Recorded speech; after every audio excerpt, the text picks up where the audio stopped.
Assalamualaikum warahmatullahi wabarakatuh. Alhamdulillahirabbil alamin. Puji syukur kehadirat Allah Subhanahu wa taala yang telah memberi tuntunan kepada kita, di antaranya adalah kewajiban sholat. Sholawat dan salam semoga tetap tercurah kepada junjungan kita Nabi Muhammad SAW yang telah memberi contoh terbaik bagaimana kita menunaikan sholat. Saudara-saudaraku seiman yang berbahagia, sengaja saya membuat konten muhasabah ini dengan judul sebuah pertanyaan. Mengapa banyak umat Islam belum sholat? Saya akan coba memaparkan fenomena-fenomena yang sering kita lihat atau mungkin sering kita alami. Saya harap saudara-saudaraku seiman tidak tersinggung kalau apa yang saya ungkapkan ini pernah atau bahkan sering kita alami. Bukan maksud saya menyinggung, tetapi ini hanya sebuah introspeksi dan renungan bagi kita yang peduli dengan kondisi saudara-saudara kita seiman, seislam. Bagaimana? Setuju? Kalau begitu, mari kita lanjutkan. Saudara-saudaraku, sering kita melihat saudara-saudara kita seiman yang rumahnya bersebelahan atau tidak jauh dari musola, yang tidak peduli ketika mendengar suara azan dikumandangkan. Mereka enggan, bahkan tidak sholat. Sering kita saksikan pada saat-saat waktu sholat, saudara-saudara kita seiman bergerombol di tepi jalan, di alun-alun, atau tetap bertahan di tempat-tempat keramaian, dan mereka mengesampingkan sholat. Sering kita jumpai pada saat-saat waktu sholat, saudara-saudara kita semakin asyik berbelanja di pasar tradisional, pasar swalayan, atau di tempat hiburan sampai waktu sholat berlalu. Tidak jarang kita mendengar saudara-saudara kita seiman tetap memperdengarkan alunan musik bersaing dengan berkumandangnya azan. Dan tidak jarang kita menyimak berita banyak saudara-saudara kita seiman yang melakukan berbagai kemaksiatan yang berseberangan dengan tuntunan ajaran Islam. Dan fenomena-fenomena itu terjadi dan dilakukan oleh berbagai golongan usia, baik usia dewasa maupun yang muda-muda. Saudara-saudaraku, mengapa demikian? Mengapa banyak umat Islam yang seolah tidak peduli dengan sholat? Mereka semakin jauh dan menjauh dari kewajiban agamanya, yaitu sholat. Lalu bagaimana sikap kita kalau melihat atau mendengar kondisi seperti itu? Dalam menyikapi ini pun banyak perbedaan di antara kita. Ada di antara kita yang bersikap biasa-biasa saja karena menganggap itu adalah kewajiban atau tanggung jawab mereka masing-masing. Jadi ngapain juga kita mikirkan mereka?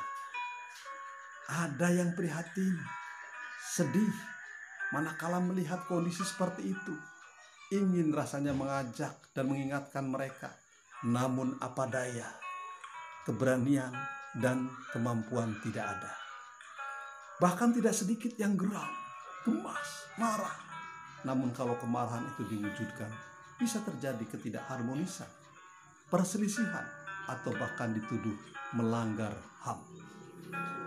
Saudara-saudaraku seiman, mari kita telusuri apa saja yang menyebabkan orang Islam masih banyak yang menelantarkan sholat. Pertama, dan ini mungkin yang utama, karena mereka belum mendapatkan hidayah. Ya, hidayah, petunjuk dari Allah yang langsung menghujam ke dalam sanubari. Siapapun akan luluh dibuatnya. Ya, mungkin mereka belum mau sholat karena belum dapat hidayah. Namun mestinya mereka jangan menunggu kapan hidayah datang, tetapi selayaknya berusaha agar segera mendapatkan hidayah. Wallahu a'lam. Yang kedua, karena kemalasan. Bisa jadi ini karena tidak ada pembiasaan suasana yang agamis sejak dini, alias kurang mendapatkan pendidikan agama dan suasana keagamaan di rumah atau lingkungannya. Atau mungkin karena suasana hati sedang gundah gulana, sedang banyak problem yang dipikirkan, atau kondisi fisik yang sedang lemah. Bisa jadi. Ketiga, karena kesibukan. Pekerjaan menumpuk, pelanggan berjubel, masih harus lembur, semangat kejar setoran, ibaratnya jungkir balik kaki untuk kepala, kepala untuk kaki, sehingga sedikit waktu, bahkan tidak ada waktu untuk melakukan sholat. Masya Allah, hidupnya untuk pekerjaan, bukan pekerjaannya untuk menyambung hidupnya. Keempat, karena kurang bersyukur. Banyak yang beranggapan bahwa kesuksesan hidupnya adalah hasil jerih payahnya. Mereka lupa ada campur tangan Allah atas kesuksesannya itu. Bahkan mereka lupa ingatan, siapa yang telah menyehatkan jasmani dan rohaninya sehingga mampu bekerja dan meraih kesuksesan. Hal ini menyebabkan mereka kurang mensyukuri dan akhirnya jauh dari sholat. Kelima, karena menunda-nunda. Ini yang juga banyak terjadi. Karena sibuk, karena tanggung menyelesaikan suatu pekerjaan, karena ada tamu, dan lain-lain. Sehingga sholat zuhurnya menjelang asar. Sholat asarnya hampir maghrib. Sholat maghrib mendekati isya. Sholat isya nyaris ke waktu subuh. Dan sholat subuh menjelang terbit matahari. Nauzubillahi min dzalik. Keenam, karena kurang ilmu. Kondisi ini yang paling mendasar, sehingga mereka tidak berupaya menjemput hidayah. Mereka kalah oleh rasa malas, terpedaya dengan kesibukan, gagal paham dengan tujuan Allah memberikan berbagai kenikmatan, sehingga kurang bersyukur, dan diperbudak oleh waktu, sampai-sampai waktu yang bergerak maju sering dibawa mundur. Dan mungkin banyak sebab lain sehingga tidak sedikit umat Islam yang belum mau sholat. Saudara-saudaraku seiman, sampai di sini barangkali kita bisa mengintrospeksi diri, di mana posisi kita.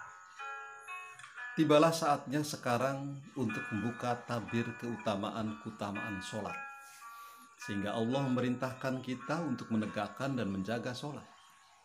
Namun sebelum saya melanjutkan, terlebih dulu mari kita sadari bahwa sesungguhnya kalau kita mau sholat, sholat itu untuk kita, bukan untuk Allah.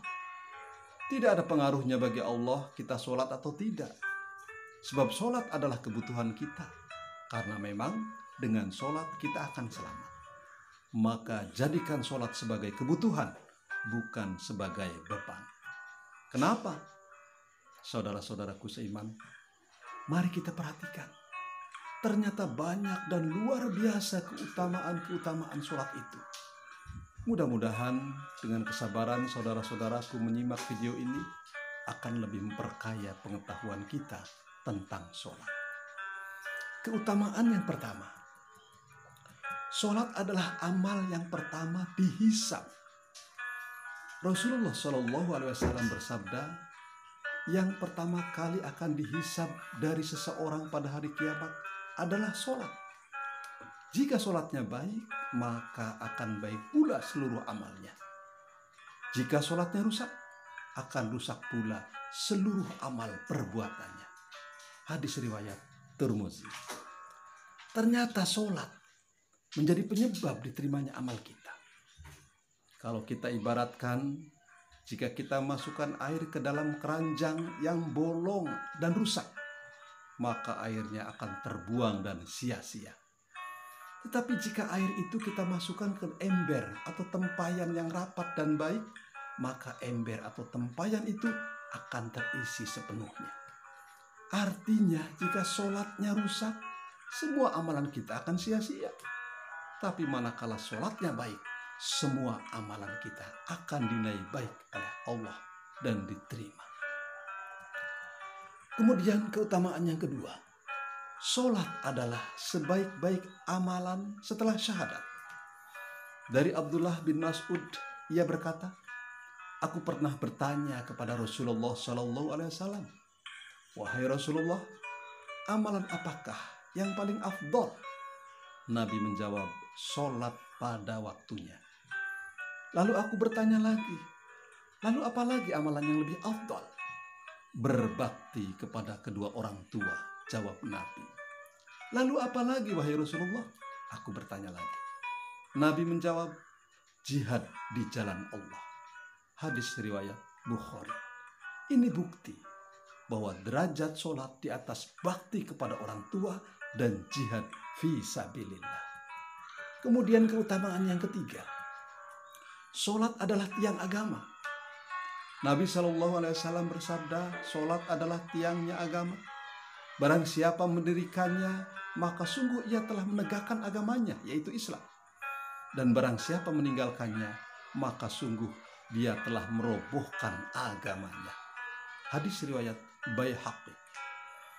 Keutamaan yang keempat, sholat merupakan obat hati. Nabi SAW bersabda, dijadikan kesenanganku dan dunia berupa wanita dan minyak wangi, dan dijadikanlah penyejuk hatiku dalam ibadah sholat. Hadis riwayat Nasai dan Ahmad. Saudara-saudaraku seiman, memang sangat terasa manakala kita sholat, kesejukan hadir di hati. Jiwa kita tenang dan batin kita tentram. Tetapi mereka yang jauh dari sholat akan diliputi hati yang gelisah dan jiwa yang gersang. Keutamaan yang kelima, sholat mencegah dari perbuatan keji dan mungkar. Allah Subhanahu wa Ta'ala berfirman dalam surat Al-Ankabut ayat 45, sesungguhnya sholat itu mencegah dari perbuatan keji dan mungkar. Dan ketahuilah, mengingat Allah dengan sholat itu lebih besar keutamaannya daripada ibadah lain. Allah mengetahui apa yang kamu kerjakan. Sholat melatih kita agar hidup bersih, baik bersih jiwa maupun raga, bersih pikiran dan perbuatan, sehingga pelaku sholat akan terpelihara dari perbuatan-perbuatan yang terlarang. Kemudian keutamaan yang keenam, dengan sholat ada kebaikan yang banyak. Nabi SAW bersabda, siapa saja yang menjaga sholat, maka dia akan mendapatkan cahaya, petunjuk, dan keselamatan pada hari kiamat. Sedangkan siapa saja yang tidak menjaga sholat, dia tidak akan mendapatkan cahaya, petunjuk, dan keselamatan pada hari kiamat nanti. Dia akan dikumpulkan dengan Qarun, Fir'aun, Haman, dan Ubay bin Khalaf. Hadis riwayat Ahmad dan Abdullah bin Umar. Adapun keutamaan yang ketujuh, sholat 5 waktu menghapus dosa. Rasulullah SAW bersabda, di antara sholat yang 5 waktu, di antara Jumat yang satu dan Jumat lainnya, itu akan menghapuskan dosa di antara keduanya, selama seseorang menjauhi dosa-dosa besar. Hadis riwayat Muslim. Saudara-saudaraku seiman, nyatalah betapa besar keutamaan sholat itu. Maka mari, jangan kita sia-siakan tuntunan yang luhur ini.